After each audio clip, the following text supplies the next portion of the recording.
Okay, I'm going to start showing the reassembly of the monitor.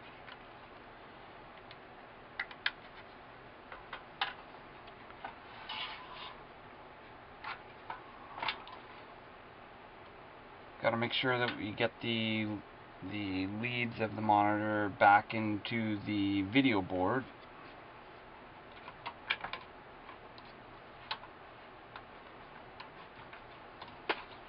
Again, I'm not really showing in great detail how it all goes back together exactly, because like I said before, every monitor is different.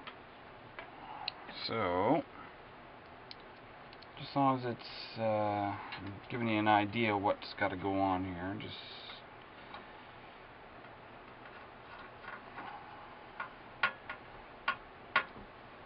when you're taking it all apart, just remember where every screw's got to go, and you're on the road to rock.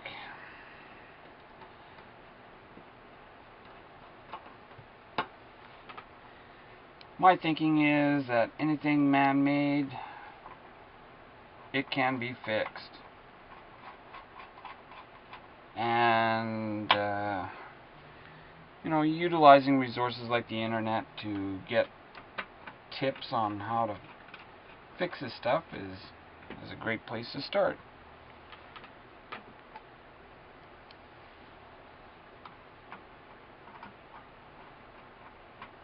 And of course, I gotta plug my own website, MrFixItElectronics.com.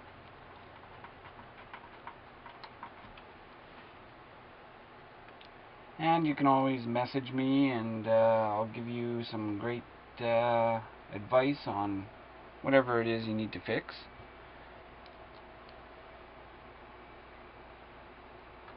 Whether it's iPods or plasma TVs, or a lot of this stuff, people think it's all scary and you need to have some kind of degree to fix this stuff. I don't think so.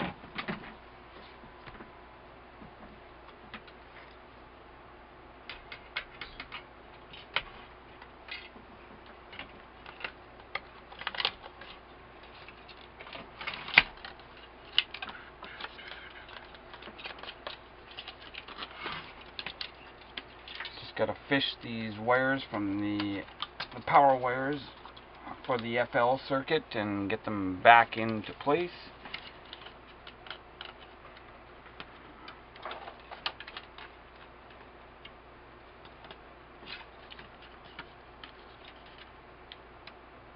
And before you totally reassemble it, you can always test it without the plastic parts of the chassis all screwed back together.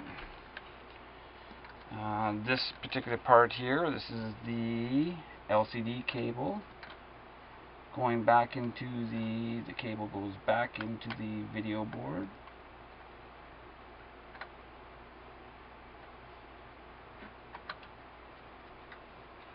Bada bing, bada boom, done.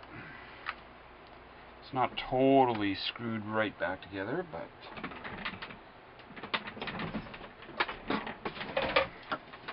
I just gotta pop the header board, or the outer part of the board for the power button, and again just getting the power connector back into place on it. And now to test it. If I can find my power cable, and here it is. So let's turn it all around here so you can see what's going on. And essentially all I want to see is some video power getting to it. And what do we have here? And da-da-da! What do we have? Signal cable not connected. That's it. It's fixed.